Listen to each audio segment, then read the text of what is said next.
Бұрынлары бір атадан болған екі ұлдың перзентлері өніп өсіп, екі ел ат болып жасап атырған жылларда бір ауылдың жері екіншісіне өнімдар көрініп, оны иелеудің әрекетіне түседі. Ал сол екі перзенттің бірі болса, туысқанының жерін қорғау үшін қоңсы ел атлардан құрал жарақ алып келеді. Уақыт өткеннен кейін болса, енді жағдай жақсы емеслігін білген ауыл халқы ел аттағы барлық жүклі хаяларды аман алып қалу мақсатында қойларын сойып, оның терісіне жүклі хаяларды кіргізіп, ауылдан сыртқа шығарып жібереді.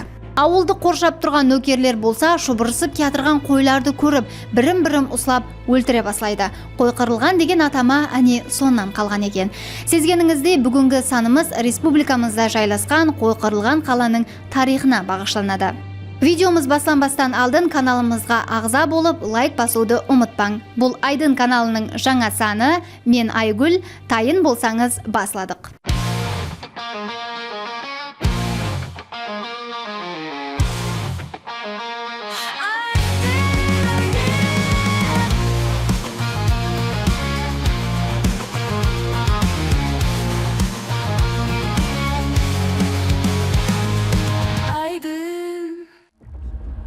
Ал қой қырылған қала негізінен қайсы әсірге тиесілі? Қала бұндан 2,5 мың жыл бұрын құрылған. Анықырағы эрамызға шекемгі 4-ші һәм эрамыздың 4-ші әсірлеріне тиесілі болып, ол айемгі грек, Рим мәдениетінің естеліктері менен бір қатарда тұрады. Қала республикамыздағы Төрткүл районынан 22 километр арқа шығыста жайласқан. Қанегелер тарапынан құрылыс аймағында табылған артефактлар, әсіресе бронза, найза тикарында алып барылған зерттеулерге қарағанда, қорған тарихында екі басқышлы рауажлану болғанлығы анықланған. Дәслепкі басқыш эрамызға шекемгі 4-ші, 3-ші әсірлерге туры келеді. Тап осы дәуірде қала құрылған, бірақ ол ұзақ тұрмаған. Эрамызға шекемгі 2-ші әсірдің басыларында қорғанның орайлық бөлегі өрт нәтижесінде ойран болған. Айрым шамалауларға қарағанда бұл өрт күтілмегенде жүз берген. Басқа деректерде болса біліп тұрып әмелге асырылған. Базы тарихи деректер бұл ойранагершілікті сак қауымдері әмелге асырған болуы мүмкін деп айтады.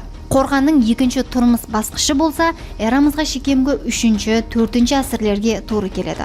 Тап сол дәуірде қала қайта тікіленген һәм және жасау үшін қолай орынға айланған. Ал басқа мағлұматларда болса, қаланың гүлдеп рауажланған дәуірі біздің эрамызға шекемгі 4-ші әсірінен баслап, біздің эрамыздың 1-ші әсірлері аралығына туры келетұғынлығы айтылған. Бұл уақытта қалада сол дәуірдің адамлары жасаған. Ал қой қырылған қала негізінен сол дәуірде қандай қызметті атқарған? Ілімпазлардың шамалауларына қарағанда, сол уақытта қой қырылған қала тек қана қорғану имараты, бәлкі зардуштилік ибадатханасы ретінде де қызмет еткен. Сондай-ақ әрқилы астрономиялық есап кітаплар, жұлдызларды бақылау һәм әрқилы діни үріп-әдетлер де осы жерде орынланған. Бұнан тысқары қала өзгеше архитектураға ие болып, қалада үлкен көлемдегі азық ауқат резервлерін сақлау үшін арналған дән сақлайтұғын қоймаханалар болғанлығы да айтылады. Ал бұл болса, сол уақытта қала тек қана діни һәм сияси, ал экономикалық тарептен де ахметлі орай болғанлығын көрсетеді. Археологлар үшін қаланың өзіне тән қасиетлерінің бірі оның өзгеше көрінісі болған. Яғни сол дәуірде анықырағы айемгі Хорезм мемлекетінің көпшілік естеліктері сол уақытта әдетте 4 мүйіш, ямаса туры мүйіш формасында болған. Ал қой қырылған қаланың құдіретлі цитаделі һәм қорғану диуалары қалдықлары шеңбер формасында болған. Бұл қала алдын ала таярланған архитектуралық жоба тикарында құрылған. Яғни ол бірінің ішіне бірі орналасқан. Геометриялық шеңбер түріндегі екі қорғаннан ібарат үлкен қала. Рауажланған әзіргі заман аспаплары естеліктің шеңберінің геометриялық туырлығынан қате тауалмауы сол уақытларда анық ілімлердің қаншелі рауажланғанын көрсетеді. Режелестірілуі дөңгелек формада диуал менен қоршалған. Қаланың дәслепкі көрінісі 2 қабатлы, диаметрі шамаменен 42-45 метр, биіктігі 9,5 метр болған шеңбер формасында болған. Естеліктің орайлық бөліміндегі бұл ибадатхана имараттан 14,5 метр ұзақлықта пақса һәм гербіштен құрылған 2 қатарлы қорғану диуалы құрылған. Дюал өз нәубетінде 9 мұнарадан ібарат болып, кіру бөлімі шығыс Дюалда жайласқан. Қала трапында ені 15, тереңлігі 3 метр болған, шұңқыр етіп қазылған ой болған. Қойқырылған қала Қорған Дюалында Орта Азия, жақын һәм Орта Шығыс құлшылық дәуірі қалалар құрылысы ұсылына тән бөртіп шығып тұрған арнаулы қорғану мұнаралары болған. Сондай-ақ оларда оқ ату үшін нышан тескілері де бар болған.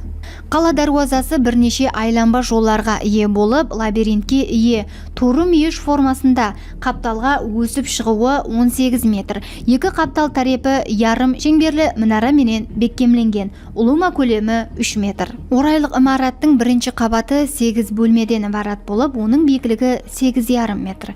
Сыртқы дюал дәслеп пақсадан, кейін 4 тарепі тең гербіштен тікіленген, қалыңлығы 7,2 метр. Үй бөлмелерін ажыратқан дюал 0,6 һәм 1,9 метр пақса, кейін қам гербіштен құрылған. Үй бөлмелерінің биіктігі 3,6 метр. Екінші қабат жабық жол арқалы давам етіп, дюаллары найза көшері ойықларға ие. Шығыс тараптен пандус арқалы орайлық имаратқа кірілген болып, екінші қабатта жайласқан. Қорғану қаптал тарепке емес, ал қорғанда жайласқан. Жоғарыға көтерілген һәм арнаулы қорғану ямаса бақылау үшін пайдаланатұғын дүзілме дюалынан біраз жоғарыраққа өсіп шыққан. Орайлық имаратпенен сыртқы дюал арасындағы шамаменен 14 метрлік аралық, соның менен бірге айланба деп аталған бұл аймақ толық түрде тұрақ жай һәм қожалық имаратлары менен толтырылған. Тап осы жерде қойқырылған қала халқы үшін жасау орынлары һәм ұзақ мүддетлі қамал жағдайларына даярланған үлкен азық-ауқат резервлері сақланатұғын қоймаханалар жайласқан еді. Сол дәуір нормаларына көре бұл құрылыс өз көлемі менен жүда хайран қалдыратұғын еді. Қорғаның ұлыма диаметрі шамаменен 90 метрді құрайды. 7 метр қалыңлықтағы ібадатхана ішінде атанақ түрінде жайласқан 6 өжіре бар. Бұл өжірелерге мархум патшалардың өртелген сүйеклерінің күлі салынған ассуарилер қойылған. Бұнан сқары зардуштилік бұл дәуірде жүда атақлы болған, һәм адамлар бұл жерді жүда мұқаддес деп білген. Ібадатхана дюалларын айландырып қойылған тар һәм биік айналар, күзде һәм бәһәрде күн менен түннің теңлесуі һәм құяштың тұтылуын бақылау үшін қызмет еткен. Сондай-ақ халық осы жерге келіп, су тасқыны апатшылығының алдын алуға байланысты тілеклер тілеген. Қалада зарастризм дініне сиынуға байланысты әр қилы діни дәстүрлер һәм мәресімлер өткеріліп тұрылған. Сондай-ақ деректерде көрсетілуінше, естеліктің дәслепкі мақсаты ықтимал түрде жерлеу мәресіміне байланысты болған. Көрінісінен орайлық имарат үлкен жерлеу орны болып, өлікті күйдіру мәресімі менен байланысты еді. Себебі қойқырылған қала атрапынан күйген сүйеклердің қалдықларының табылуы бұл мәресімнің бар екендігін тасдиқлайды. Орайлық имарат өлілер үйі спатында құрылған болып, жоғары социалық дәрежеге ие болған өлі денесі менен бірге өртеп жоқ етілген.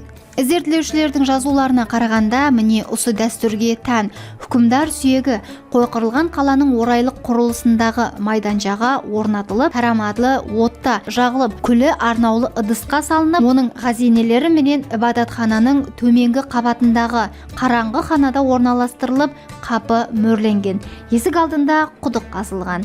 Оған залдан келетұғын жол кесе дюал менен жабылған. Бұл да жеткіліксіз деп табылып, екінші қабаттан қараңғы хананың залына түсетұғын басқышлар гербишпенен өріліп, ол бұратала жауып тасланған. Солай етіп, қараңғы хана жайласқан ібадатхананың батыс бөлегінің сыртқы дүния менен байланысына бүткілдей шек қойылған. Сондай-ақ археологиялық қазу жұмыслары давамында ортадағы имараттың астрономиялық іздерлеу алып бару үшін құрылғанлығы анықланған. Заманауи ілім ұзақ уақыт давамында әйемгі дәуірлерде астрономияның рауажлануы һәм жүзеге келуі диқаншылық менен байланысты екенлігін тән алған. Тикарығы диқаншылық жұмыслары, яғни егу һәм сүратті жинап алу тіккелей мәусімлердің алмасуына байланысты. Сондықтан барлық әйемгі диқаншылықпенен шұғыланушы халықлар құяшқа мәусім өзгерістерін белгілейтұғын тикарығы аспан объектіне айрықша ітібар қаратқан. Сол уақытта бұл дәуірдің белгілі алымлары бұл жерде Фармалгаут жұлдызын астрономиялық жақтан бақылаған. Ол қандай жұлдыз десеңіз, әйемгі Вавилонда су апатшылығы һәм даналық құдайы Эяға бағышланған жұлдыз.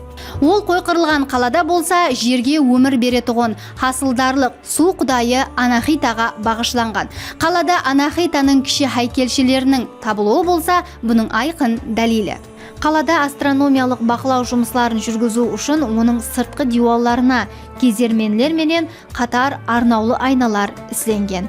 Қаланың сыртқы диуалының 9 мінәрі болған. Орта әсірлік алым Аль-Бируни бұл қала салынған уақыттан 1000 жылдан асыламырақ уақыт соң жасаған. Ол тарифлеген астрология құралы, яғни астрономиялық аспап осы қалада болған. Солай етіп, Қарақалпақстанда әйемгі халқылар ерте уақытлардан ақ календар һәм астрономия хақындағы түсініктерге ие болған. Мағлұматларда келтірілуінше, қаланың шеңбер һәм атанақ формасында салынуына болса, көшпелі массагет қауымлерінің тәсірі үлкен болған. Және де қалада Анахитадан басқа сөніп баратырған барлық жанлы мақлуқларды һәм табиатты қайта тірілтіруші құдай Сяушқа сиынғанлығы да айтылады. Басқа деректерде болса, Сяуштың Хорезмге келген дәуірінен ақ күшлі мәдени, іліми рауажлану болғанлығы да айтылады. Қойқырылған қалада Сяушқа байланыслы діни сенімлер менен дәстүрлердің орын алғанлығын естеліктен табылған археологиялық деректер дәлелдейді. Мәселен, қалада Сяуштың кіші хайкелшелері ісленген гүлал ыдыслардың диуалларында, оның рельефлері, сондай-ақ патша тажларында, ассуариларда, хан теңгелерінде оның көріністері берілген. Демек, базы бір мағлұматларға қарағанда қойқырылған қала әйемгі дәуірлерде орайлық Азияда қабыл етілген һәм кеңінен белгілі екі құдай Анахита һәм Сяушқа бағышлап құрылған мавзелей ибадатхана деп те келтіріледі. Бұл ұлы екі құдай сондай-ақ бұл дүниядан өткен патшалардың рухларына бағышлап қалада құрбанлықлар берілген. Бұнан тысқары қалада Наурыз байрамларының салтанатлары һәм әрқилы жарыслар да өткерілген. Қала халқы астрономиялық бақылаулар жүргізу менен бірге мәдениет, әдебиет, көркем өнер, сондай-ақ саз саубет өнерменшілік, диханшылық пенен де шұғылданған. Оған қала диуалларында сақланған сары жайлы 6 фреска менен арфа лютная шертіп атырған сазенделердің рельефлері, құдайлардың бала емзіп отырған аналардың, әрқилы хайуанлардың майда хайкелшелері дәлел бола алады. Жүзім теруші бағман, анар һәм алма ұсылаған көріністер бақшылықтың дерегіне дерек беріп қоймай, естеліктен табылған оның дәнелері шарап істейтұғын жүзім сортынан болғанлығын көрсетеді. Сондай-ақ табылған ыдыслардың сыртындағы суретлердің ішінде бір солқын ұсылаған ақсақаллы ғарының өз баласына бауырына басып тақта отырған хаялдың суреті де ұшырасады. Яғни бұл қалада жүзімнен ішімлік ісленгені мәлім. Анықластырып айтқанда, қала өжірелерінің біреуінен табылған құмбызлардың ішінен жүзім дәнелерінің қалдықлары табылған. Демек, қалада өткерілген үлкен салтанат дастұрханларын шараптың бірнеше түрлері безеп тұрған. Бұл қаладан табылған бай материаллар Хорезмнің антик дәуіріне тиесілі екенлігі анықланған. Сондай-ақ осы жерде гүлалшылық та жоғары дәрежеде рауажланған. Гүлал ыдыслардың сыртында қызыл реңдегі геометриялық нағыслар салынған. Гүзелердің тұтқаларын арсланның басына ұқсатып істеген. Ыдыслардың сынына аңыздағы құслардың ат үстіндегі шауып баратырған мырзалардың суретлері салынған. Және де қалада табылған мүсіндердің біреуінің сыртында бір қолына пышақ, бір қолына солқым жүзім ұслап тұрған ер адамның суреті де бар. Бұнан тысқары бұл қаланың мүсіншілері көбінесе мүсіндерге тұлпар ат суретін салған. Ал әйемгі Хорезмнің осы дәуірге тиесілі болған басқа қалаларындағы мүсіндерде қой, құс һәм түйенің суреті салынған. Бұл біріншіден әйемгі Хорезмнің жоғары дәрежедегі мәдениетін көрсетсе, екіншіден олар сак һәм массагет қауымлері менен саяси, экономикалық, әскери һәм мәдени жақтан байланыста болғанлығын көрсетеді. Сондай-ақ бұл әтрап халқыларының түбі бір һәм туысқан екенлігін көрсетеді. Сондай-ақ қаладан біздің эрамызға шекемгі 3-ші әсірге тиесілі жазу үлгілері табылды. Жазу арамей әліппесі дикарында шығыс Иран тілдері сөйлеуінде жазылған. Бұл құмда аспабарақ, ямаса аспабадак сөзі жазылған. Сөздің түбірінде аспа сөзі жатыр. Аспа ат, ал барак ямаса бадак фейлі қосылып, ол атлы адам ямаса ат үстіндегі жауынгер деген мәністі аңлатады. Олым алғанда бұл қаладан бұндай сөздер көплеп табылады. Соның ұшында Толстов бұны айымғы Хорезм жазуы деп атаған. Бұнан тысқары қойқырылған қала жазуларында айрым керамикалық бұйымлар һәм олардың бөлеклері менен жазулар табылған. Жазулар кейде күйдіргеннен кейін тырналған, кейде болса сия менен жазылған. Ал енді қойқырылған атамасы қалай келіп шыққан екен деп ойлауыңыз мүмкін, иә? Қойқырылған этимологиясының сөзі жүдә апуайы болып, ол 20-ші ғасырдың бірінші ярымында пайда болған. Анықрағы естелікте 1938 жылда іліми зерттеу алып барған археолог Сергей Павлович Толстовтың жол көрсетушілерінің бірі естелікті өліп қалған қойға байланыстырып қойылған атама. Осындай уақия қойқырылған қаланың шығыс тәрепінде ұзақ емес жерде жайласқан екі естелікте орын алып, олар ілімге қозықырылған қала бірінші һәм қозықырылған қала екінші деген атамалар менен кіргізілген. Бұл жағдай өлкеміздің басқа да көплеген әйемгі естеліктерінде ұшырасады. Топырақ қала сияқты естеліктер де осындай жол менен аталып кеткен. Бұнан тысқары қойқырылған қаладан табылған жазба дерек дигарында қаланы аспа барақтың қаласы деп атаса да болады делінеді басқа деректерде. 1938 жылдағы бірінші тексеру нәтижесінде естелікті Канкюй, яғни қаңлы дәуірі менен байланыстыру мүмкін екенлігі анықланды. Бұл дәуірдің көптеген керамика бұйымлары жоғары материалларда табылған, ал кейін ала орайлық имараттан керамика тез жуылып кетуі менен түсіндірілген. 1951 жылдан бастап системалы түрде қазу жұмыстары алып барылған һәм зерттеулер давамында оның структурасы жүдә құрамалы екенлігі анықланған.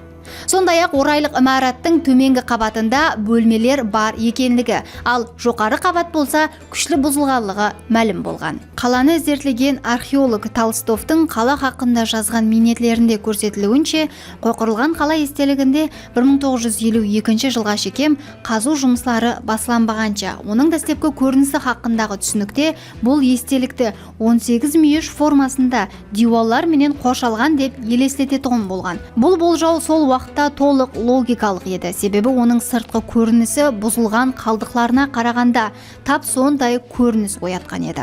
Сондай-ақ сол жылы қаланың Қобла батыс секторында 14 бөлме қазылған. 1953 жылы болса шығыс сектордың төменгі айланбасындағы ханалар ашылған. Солай етіп 1952-1957 жылдарда қойқырылған қала тикарғы зерттеу объекті болып, барлық Хорезм экспедициясы ағзалары қатнасқан. Һәм осы экспедиция тарапынан қала тізімге алынған. Бұл естелікті үйрену тарихы үлкен қызығушылық оятады. Зерттеулерден кейін естелік бұрын тек Канкюй, яғни қаңлы дәуірінің естелігі сипатында қаралса, қазіргі уақытта оның жоғары хронологиялық шекарасы біздің эрамызға шекемгі 4-ші әсірде Хорезмнің Кушан дәуірінің тарихына шекем созылғанлығы анықланған. Қала бүгінгі күнде де Қарақалпақстанның ең ахметлі естеліктерінің бірі болып есапланады. Сондай-ақ және бір айтып өтуіміз керек болған мағлұмат, қойқырылған қала Өзбекстан пұл бірлігіндегі 20 000 сумлық банкнотаның арқа тарепінде де суретленген. Бұнан тысқары мағлұматларда келтірілуінше, қойқырылған қала республикамыздағы 5 ашық аспан астындағы археологиялық естелікке айландырылатұғын естеліклер қатарына кіреді. Қойқырылған қала толық түрде қазып алынған аз санлы естеліктерден бірі һәм Хорезм антик дәуірі естеліктерінің арасында ахметлі есапланады. Сондай-ақ оны үйрену Қарақалпақстан Республикасы һәм айемгі Хорезм мемлекетінің бай тарихын үйренуде ахметлі есапланады. Сіз қойқырылған қалаға барып көрдіңіз бе? Барған болсаңыз сізді нелер хайран қалдырды? Пікірлеріңізді комментарийде жазып қалдырың. Айдын каналының жаңа санында көріскенше.